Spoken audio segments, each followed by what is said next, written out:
you really believe that human beings are demons? No, I do not. And don't you ever say I did. No one's ever seen this. This is his original presentation to raise money from the 70s. I think he started with good intentions, but I think power and money went to his head. We're at a gate here. Oh, boy. Okay. After this, I'll play Roblox with Davis. Kenneth Copeland is one of the darkest individuals I've ever come across. Wait, I don't want this one. Okay. Roblox now or watch the video?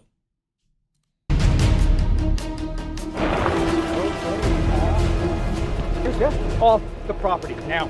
Where's that badge, just by the way? Off the property. You want to see this? Off the property. Whoa, you flash your gun? Oh. In that magnificent name, the name of Jesus, amen.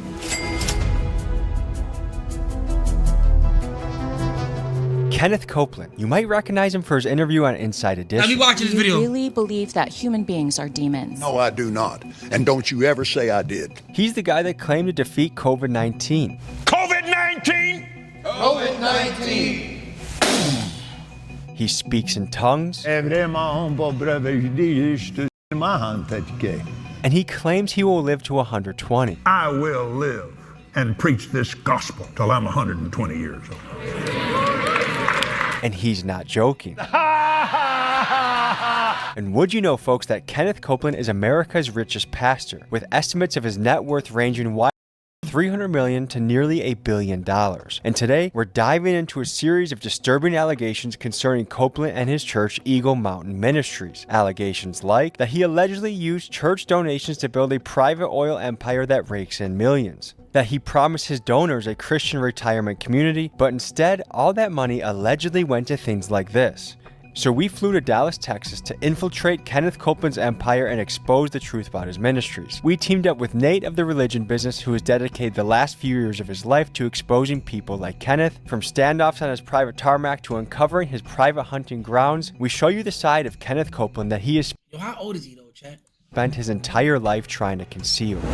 Something you should know before we get into the episode, we have completely restocked and revamped our Big Dog collection. We got new shirts on the site in green and brown, trucker hats, Tommy J.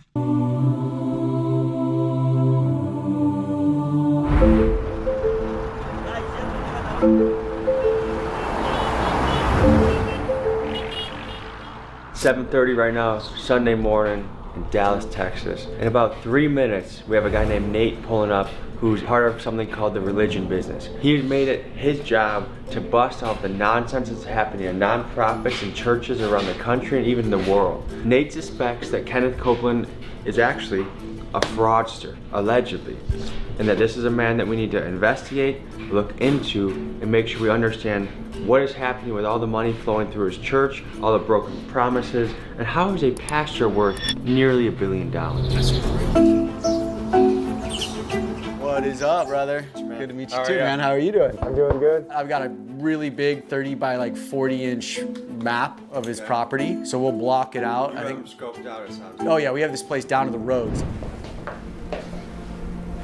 I am Nathan Apfel, TV and film director, and my mission is to bring accountability into the religious institutions here in America and the world. I was raised a Christian, like raised in the megachurch scene, and I realized this whole system is a house of cards and it needs to be taken apart and be rebuilt. Kenneth Copeland is one of the darkest individuals I've ever come across. Justin Peters is a world-renowned preacher who uses a deep understanding of biblical scripture to expose the lies of prosperity gospel leaders like Kenneth Copeland. There is perhaps no Christian better suited to be an expert witness on the teachings of Copeland than him. I honestly believe that Kenneth Copeland is demon-possessed. I think he started with good intentions, but I think power and money and the ease in which people are manipulated went to his head. This is Sarah. She worked for the Copelands for years, and after she could no longer take it, she chose to leave the church, even though she knew this would mean being cut off from her parents who to this day still work there. We were not allowed to talk to him or approach him in any way. He would come in with like fully armed security guards, which is a little weird when you're going into your own business.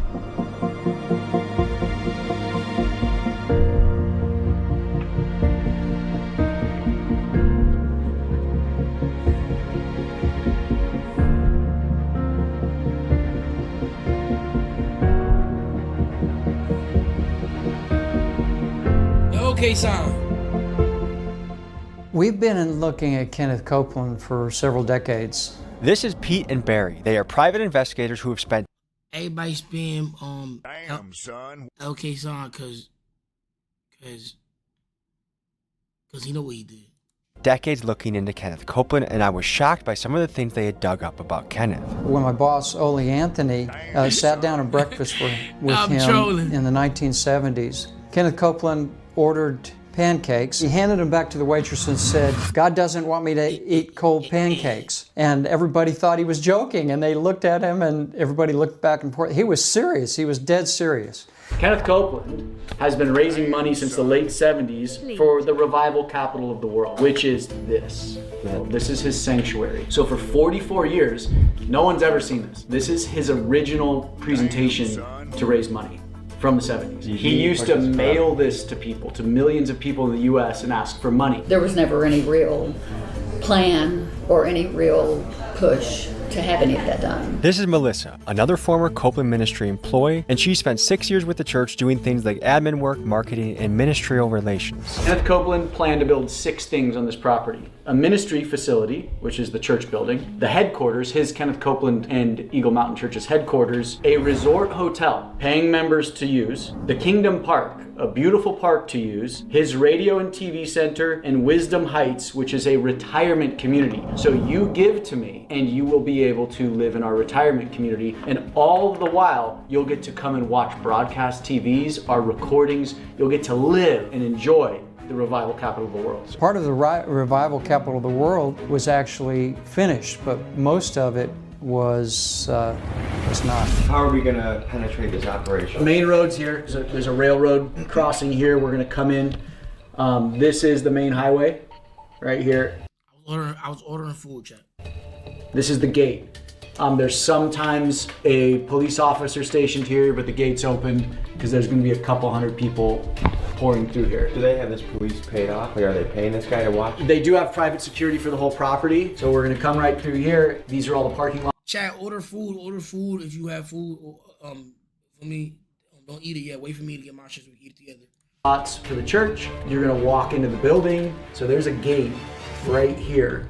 So this is the private road. It's a dirt road that runs all the way here, all the way here, around here,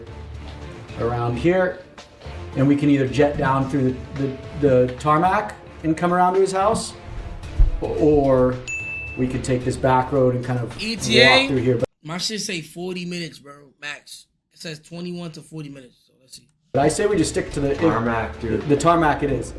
We fly down here, catch that, boom, yeah, get to his house. Before I went to Copeland's church, I first wanted to donate to him so I could be a paid member and feel like I had a right to be in the places I would be investigating. And as soon as I did donate, he began to send me a barrage of emails. In his very first message, he offered to heal my body, eliminate my debt, and restore broken relationships. What a nice guy. The Copeland sent many emails, and one theme that kept popping up was donations. They used Bible verses to encourage giving with phrases like sow the seed, which really means send them money, and receive your anointing, which is allegedly what happens when God notices that you've donated to the Copeland. If you sow a seed to Kenneth Copeland, you now have obeyed this divine law that says you will get back what you've given. You've given to a man of God. And so he justifies it because, hey, all believers should be healthy and wealthy. They also promise to pray for you every single day if you become a partner of theirs, which leads me to wonder, did they turn pay for play into pay for pray? And one other tactic that stands out is what some paying for praying is crazy.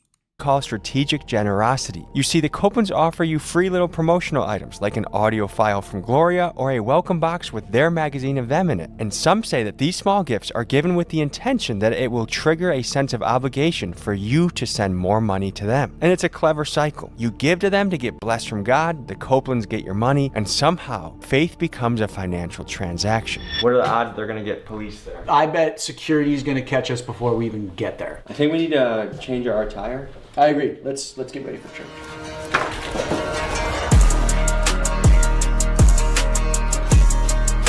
Oh, y'all be getting mail from Kenneth? I've never seen him like ever. No, like no mail, no person, no internet. I only seen like a picture of this person, but I don't know nothing about him for real.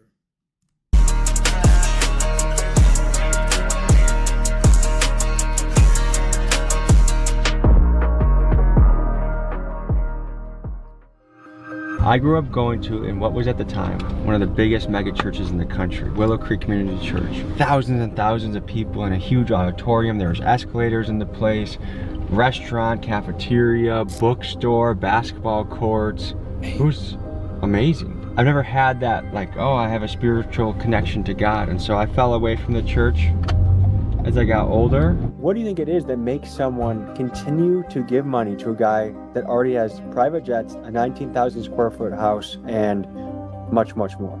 The poor and the sick are desperate. Because people want to believe desperately in the miracles. This is a way for me to grow my bank balance. This is a way for me to become richer. This is Melissa. She's a Christian YouTuber who uses her platform to discuss theology, expose false teachings, and help people spot spiritual deception. Here was her take on Copeland.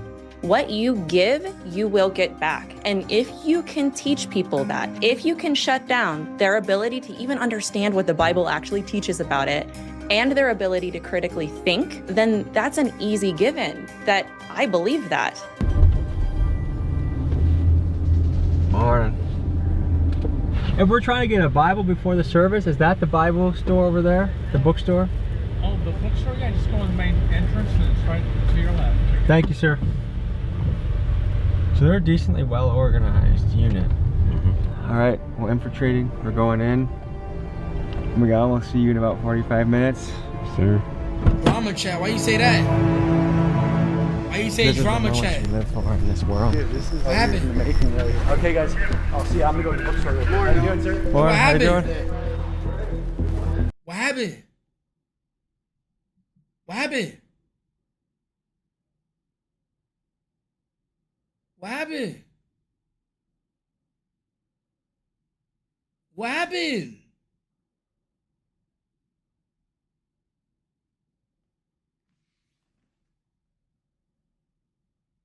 They chat about what though? What happened?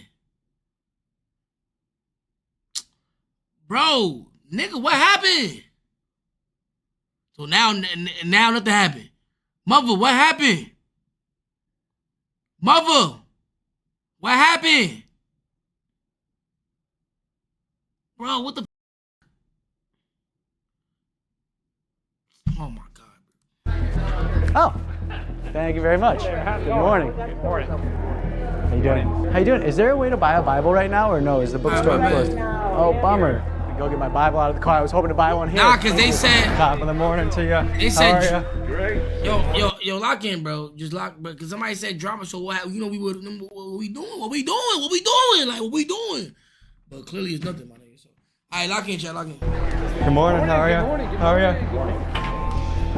Dressed in my Sunday best, I went into the service to get a feel for how the Copelands do church. I knew going in that Kenneth had an almost ridiculous amount of armed security. I mean, just look at how they responded to this woman who asked questions about scripture. Can I ask you, do you think it's always God's will for you to be healthy and wealthy? Yeah. So how do you answer 1 Timothy chapter 6 when God says that those that desire to become rich fall into all kinds of temptations? Actually, I'm going to get you somebody that can answer all your questions for you. Okay. That's the person you say can help me, security? Yes. You don't want to be questioned? Why not Kenneth Copeland? Because he doesn't speak to people, does he? I'm sure of course he speaks to people, but that's where they have staff pastors to meet and answer any questions. So we went in incognito with spy glasses, trying to stay under the radar before we left the church to storm Kenneth's compound. One of the things that was very much emphasized was the fact that there's cameras around and you've got to watch what you say because people are listening. Describe the volunteer culture in the church. It is very unhealthy. I also volunteered there for a while. I would definitely call it labor trafficking because they expect you to do everything for free and choose that over your actual job.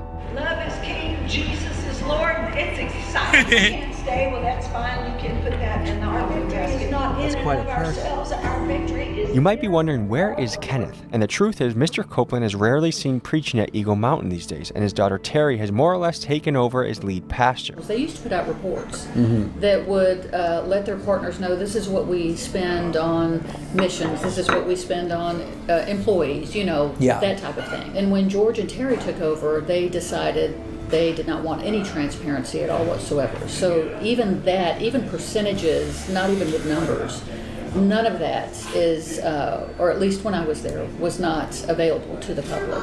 As I sat in my chair, maybe I was being too cynical, but it felt like the entire sermon was laced with marketing pitches to get people to tithe, which is the biblical word for giving 10% of your income. If you'll fill that out, put that either in the offering basket when it comes, put your prayer request on there, and that way we have your name. We thank you for. But I think you should support your local church.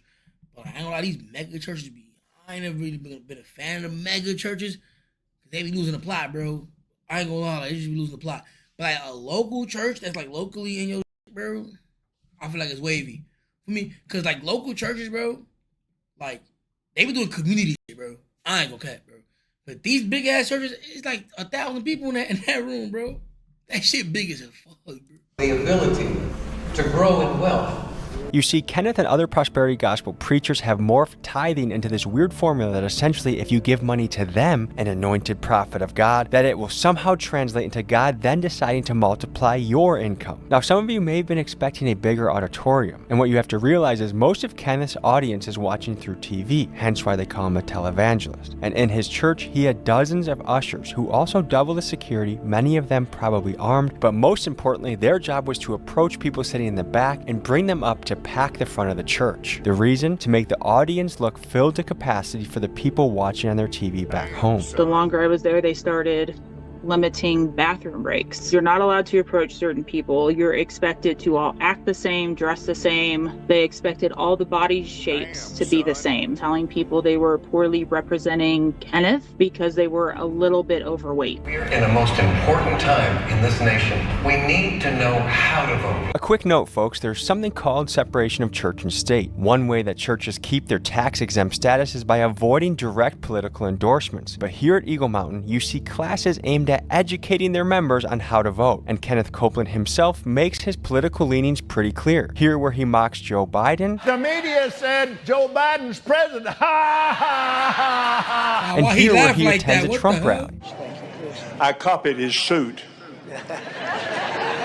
To some, this raises a fair question. Should the IRS be paying closer attention to this kind of activity? People urge people to vote and they're training people to properly vote, and then in private, wink wink, it's for a certain generally Republican candidate, but not always. They can't go after that particular organization's tax-exempt status unless they actually have film of the pastor saying on film to vote for actually a person. We snuck out halfway through the service so we could attempt to infiltrate Copeland's compound while his security team was focused on the people inside the church. But I thought churches was always political, though.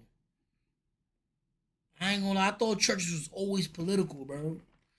Because I remember, like, growing up, bro, like, shit, the church on my block was like, yo, you know what I'm saying? They would introduce, like Bronx County leaders or whatever they call them shits. I mean, they wouldn't really like say vote for them, but they'd be like, yeah, like she support our church. I know what to do this Sunday, man. Support. Like, yeah, that means vote, bro. What the fuck? Like in some ways, it's a very passionate church service. Their music was excellent. Yeah. But then it almost felt like everything was like an infomercial, like go back into giving. Yeah. Bible verse, direct you back into giving. Yeah. We see in a lot of these preachers is that they'll say, the Lord told me a number of you need to give $1,000, things like that. Ushers, close the doors. Seed, if I get 1,000 online to give this, if I get 1,000 in the sanctuary to give this, that's $40,000 tonight.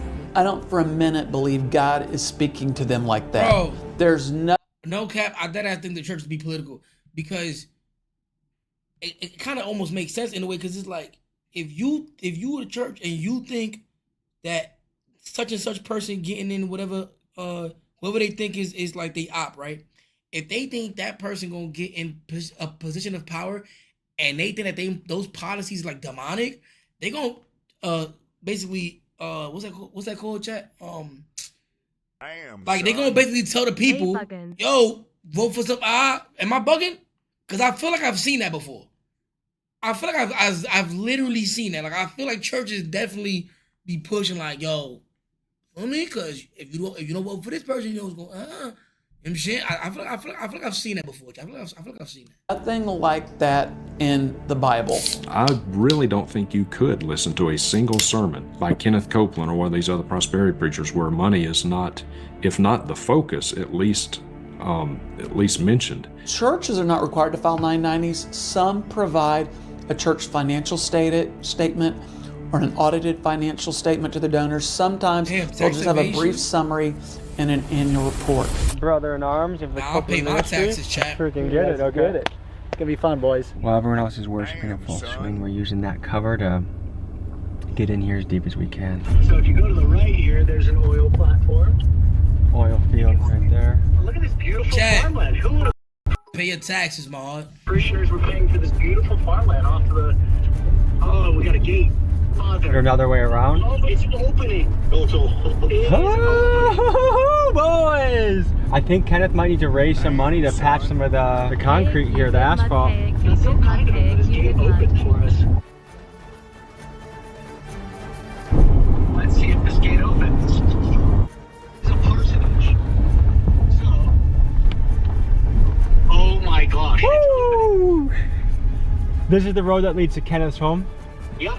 Yo, how they just opening gates now? El security, right? Compound that he's gotten from church money, and to be behind enemy lines right now, driving up to his house, is an independent journalist's dream. I have a hunch it's gonna be like the first three. No, this one needs a keypad. So, should we just hang out here and wait for someone? Damn, son.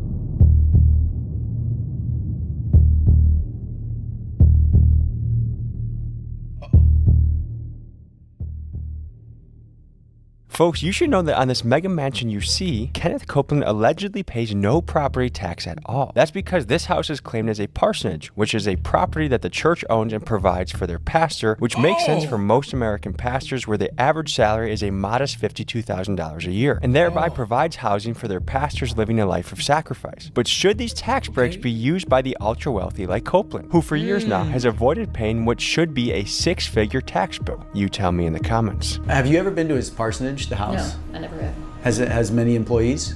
Not a lot. I think the people in housekeeping, in maintenance and housekeeping, security, all of that. But no, but the people that go down and decorate for Christmas. I would assume that the church paid for this, yes. He has a greenhouse over there, presumably on the church dime. There's a private hunting ground. This is a playground for a man. I'm trying to see how this all lines up, because when Jesus walked into a temple and saw that people were buying and selling and making money in the temple, he flipped over the table and cracked the whip and said, "Get out of my house." How is this even possible to interpret the scripture in this way? I honestly don't know. Like, the mental gymnastics it takes Kenneth Copeland and his congregation to correlate Jesus or any of the apostles to Kenneth Copeland is mind-numbing. Can we call the church an be the motherfucking mogul. It Big is. five. Oh, I would love to meet Kenneth Copeland. Is there a way to meet him? I was just really praying to be able to sit with him and get some wisdom from him. So I've been praying for a while to be able to meet him. I've reached out to him a few times and he hasn't responded. But yeah, we're at the gate to his house, but it's not open. Oh, are you? Yeah.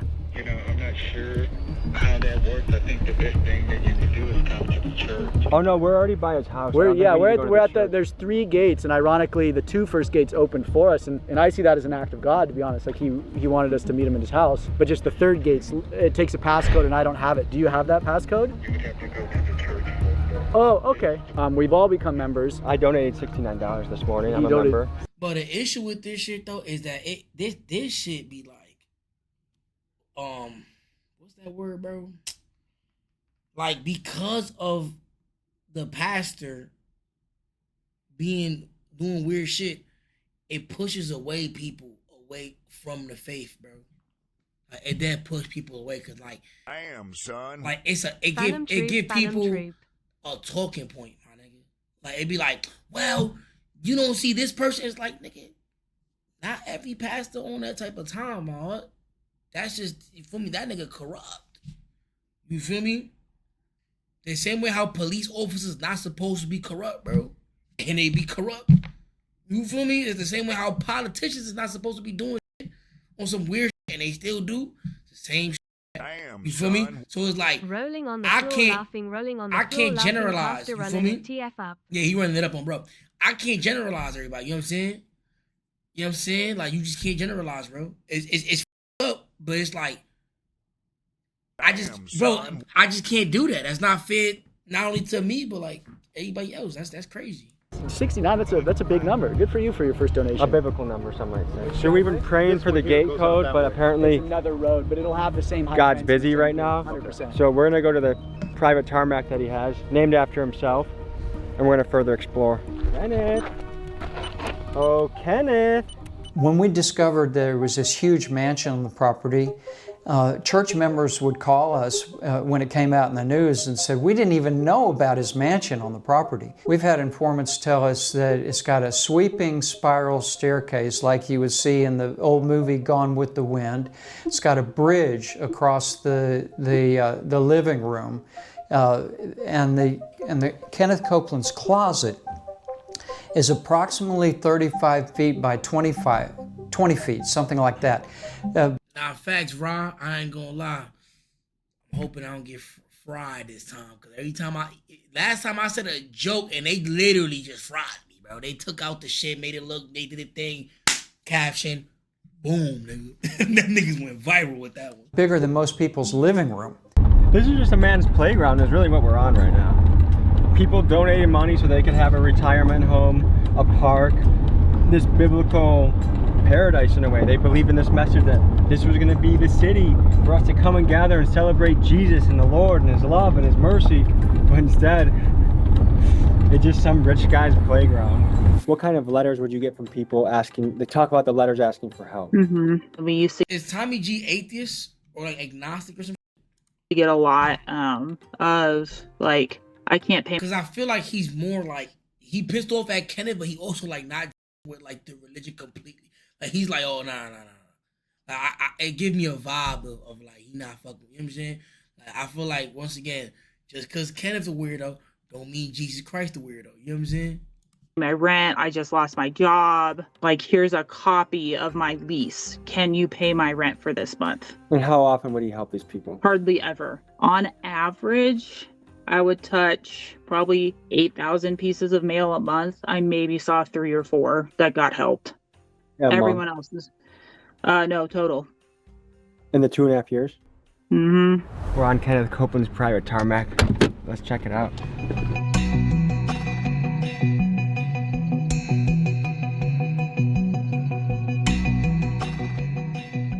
From what I've seen here, it doesn't seem like there's much distribution. Like, you look at the revival capital of the world, what he's been raising money on. Yo, stop right in my chat saying I gave you dick, bro. Like, what the f***? Yo, you keep spamming that shit, bro. You don't see everybody ignoring you, money. You got your leg, bro. Like, you going mad hard, money. Last 44 years, the distribution. Yo, bro, you going mad hard. Do you have any idea what kind of money the church was bringing in through this on a weekly basis? You won't see that? I can't give you like an exact number, but I know they did several fundraisers a year that would reach $10 million. I think last I heard, like, Kenneth's personal net worth was like $760 million. He's had planes since the 70s, and he's had jets since the 90s, and perhaps since the late 80s. But now he's got 2 private jets. They're owned by the ministry, and 2 twin-engine turboprop aircraft that are also owned by the ministry. But the 3 things that he's missing are the resort hotel for his parishioners. Do you see that? Nope. Kingdom Park, which looks like it got turned into a high-fence deer hunting range for him. And then Wisdom Heights, which is an elderly community for people that donated. And we've heard from people that some parents donated hundreds of thousands of dollars thinking that they would be able to retire here. So, do we have any proof that he actually did try and build the hotel or the park or the retirement home? The retirement community I don't think there's any proof that he ever tried to build that. The hotel, he never tried. I've never seen blueprints. There was never sewer or water or electricity brought into the property to be able to build something like that. The park, there's a Frisbee golf course. You know, he raised or generated $700+ million. A Frisbee golf course, I guess, is you could say it's a park.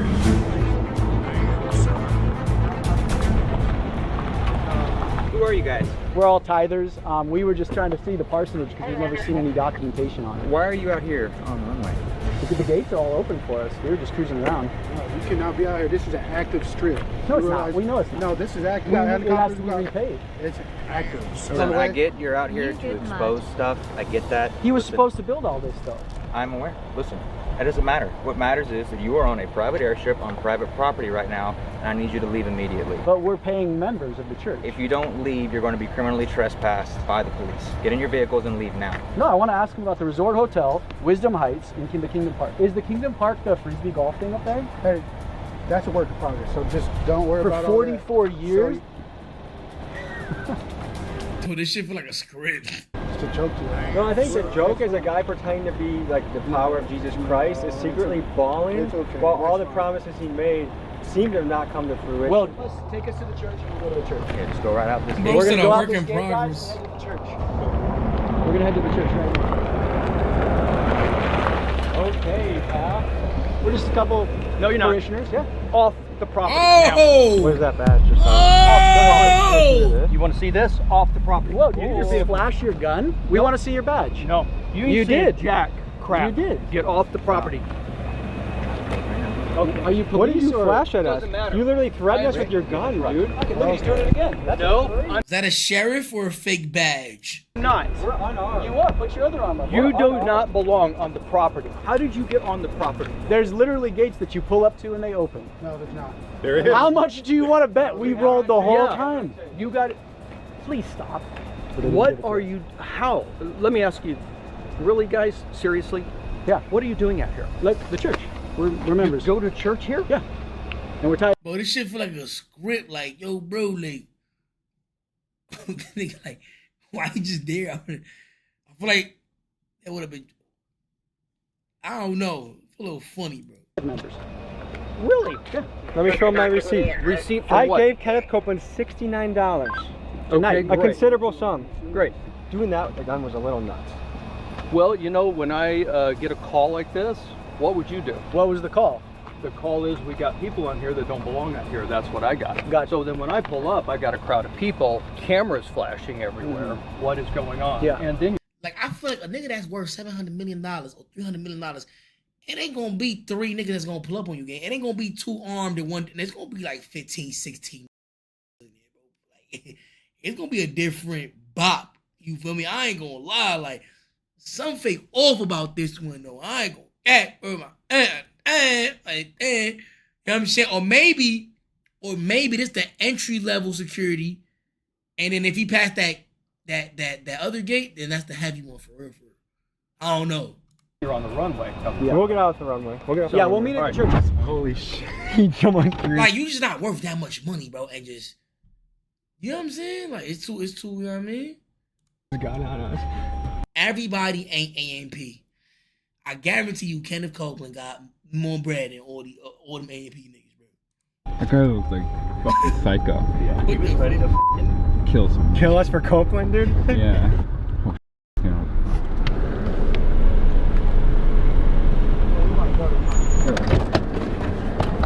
Did you just impersonate a police officer? No, I didn't. What'd you flash at us? Shut the camera What'd off. you flash at us? It is my badge for the job. Can you show me that? No, I already showed it to you. Chad, I'm worth $50.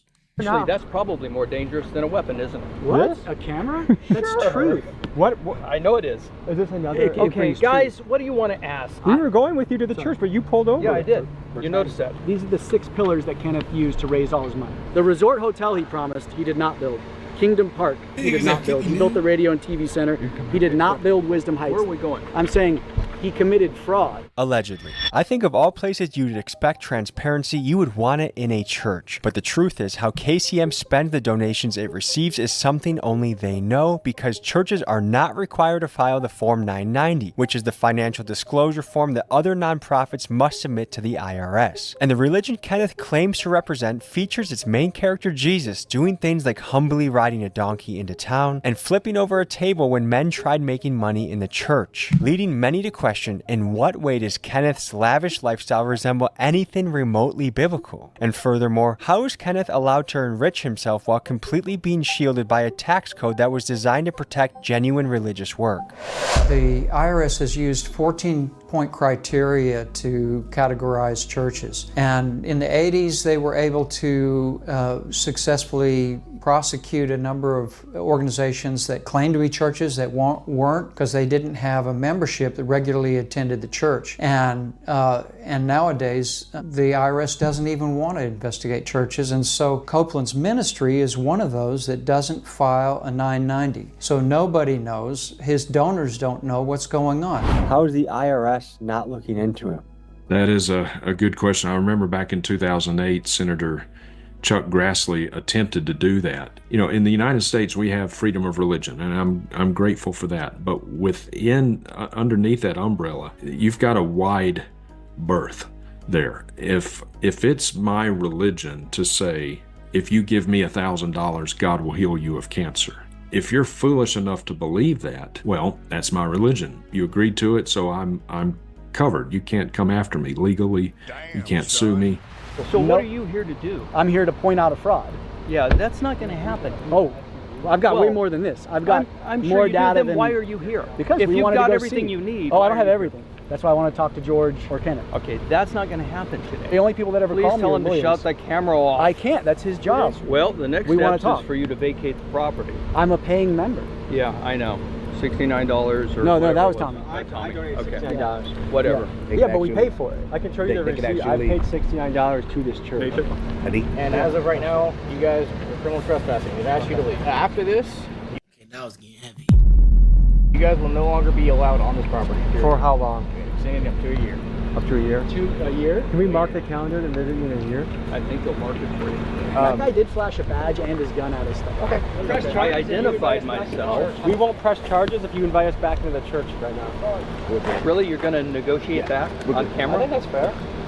Okay, so hop in your cars and head out. See you next year, guys. Yep. Take care, Steve. See you next year. Have a blessed day. Thank you. Well, boys, we got our money's worth this Sunday. I think there's probably a lot of good things that happened at that church. You could tell there was a tight-knit community. There's a lot of love in the air. I'm not taking that away from these guys. What we are talking about, though, is when it's that much money on the line, it's fair to know how that's being allocated, how that's being spent, and why things that he promised to people. Like, there are old ladies at their house that donated absurd sums of money to this guy. And nothing ever came to fruition. Hey, I'm going to build you a retirement home. Nothing.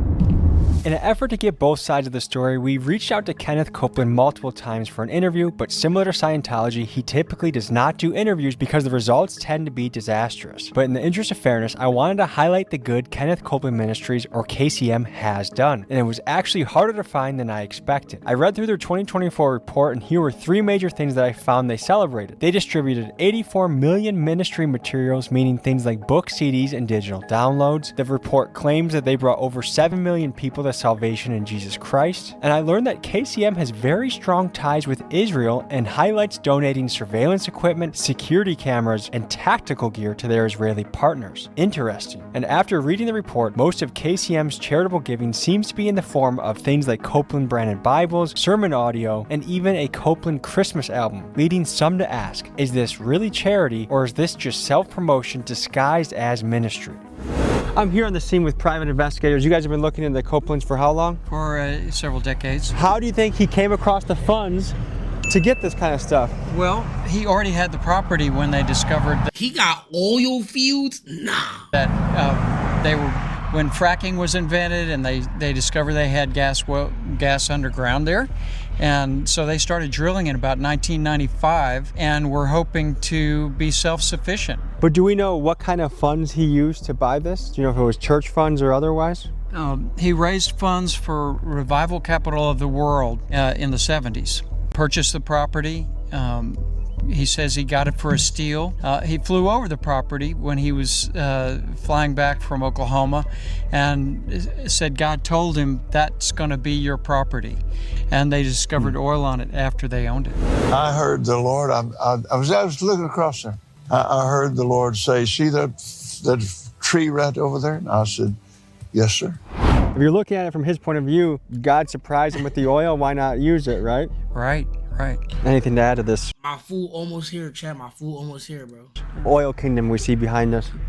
Typically, when you have a nonprofit organization with drilling like this occurring on the land, it would be considered unrelated business income because oil drilling has nothing to do with the ministry of the nonprofit organization. There's a form called a 990T for unrelated business income. It would typically be reported and taxed, but there's a crazy loophole in the law. If the property's paid for, they do not have to report it as unrelated business income. If we were to look at all the people that have lived since biblical times to now, Kenneth Copeland would be in the top 0.00001% of lavish livers. I mean, there's kings that didn't even live like he does today. And he uses those scriptures about Solomon, the riches of Solomon, to justify his wealth. What if it's that same guy as yesterday just comes out and just starts firing? Hey! I think that's the same. That's the same truck. That's the same truck. Is it? And there's the helicopter right there. Look at that. Hey, Somebody said my church is deaf a real church. My pastor broke as fuck. Okay. Kenneth! We need some answers! If you could speak directly to Kenneth, what would you tell him? I'd tell him, pay your fair share of taxes and get out of politics. Our goal was to storm Kenneth's private jet hangar and climb aboard his luxury aircraft. So we tracked down the place where his jets were stored, and this is what happened next. We found out that Kenneth Copeland is not using his own tarmac to store his jets, but he's using this one right up here. So we're gonna Tommy G on that. find a way into his tarmac to see what his jets look like. You ready for a mission? Yeah, we're at the Lions Airport. There's a private hangar over here that holds Copeland's jet. And then whenever his buddies fly in on their private jets, they're all just racked against this fence line. This is the place where the famous TikTok clip about Kenneth Copeland speaking like a demon to that lady, this is the famous area. Since he got a bigger plane, his main plane can't land on that small of a runway anymore, so he had to move here. What we're looking at right now is something that very few people in their life will ever even get access to.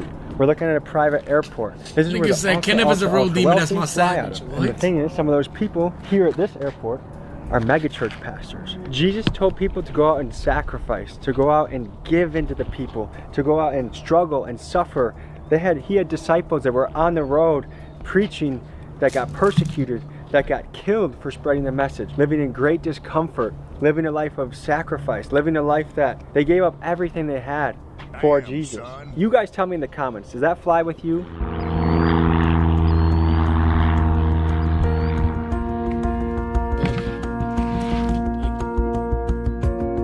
Check my food here. Check this out, check this out. Look what we got here. First parking space next to the door, EMIC, Eagle Mountain International Church. So this is where his fancy car parks. He goes in there for his jet. They paid a premium for this spot. How do you people give money to this man? I don't get it. I really don't. Chat my food here, chat.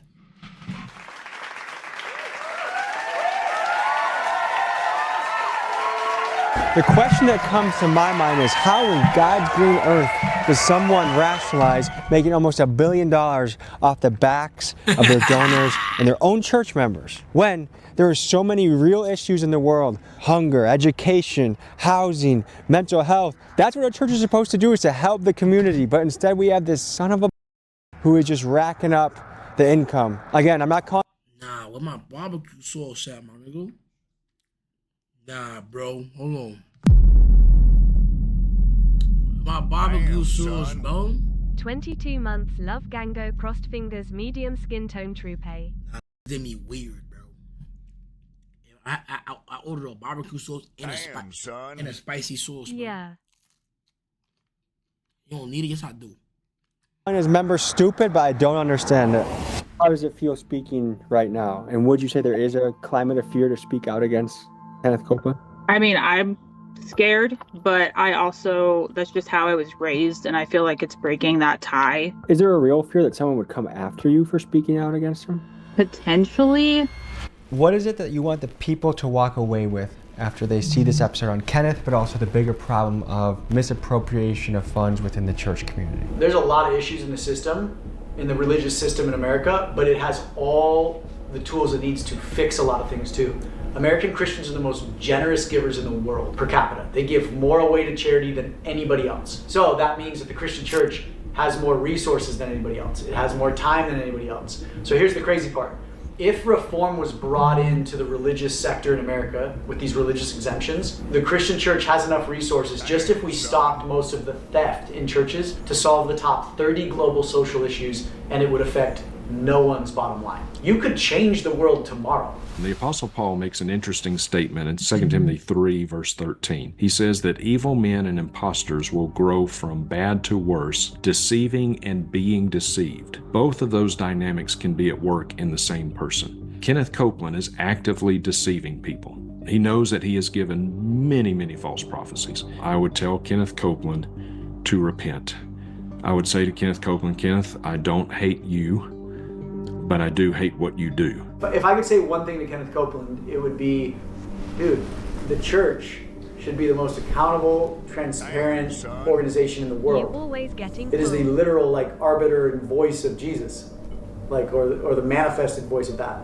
And instead, it's the darkest, shadiest sector in the entire economy. Folks, as you probably know, this is just the tip of the iceberg of what needs to be exposed about churches and pastors out there. And no one covers this better than Nate and his team at thereligionbusiness.com. And if you use my exclusive code, TommyG74, you get a discount and the ability to watch the entire series of all the work they cover.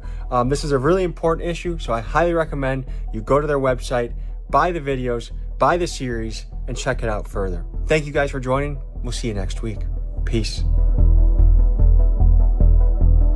It's heavy.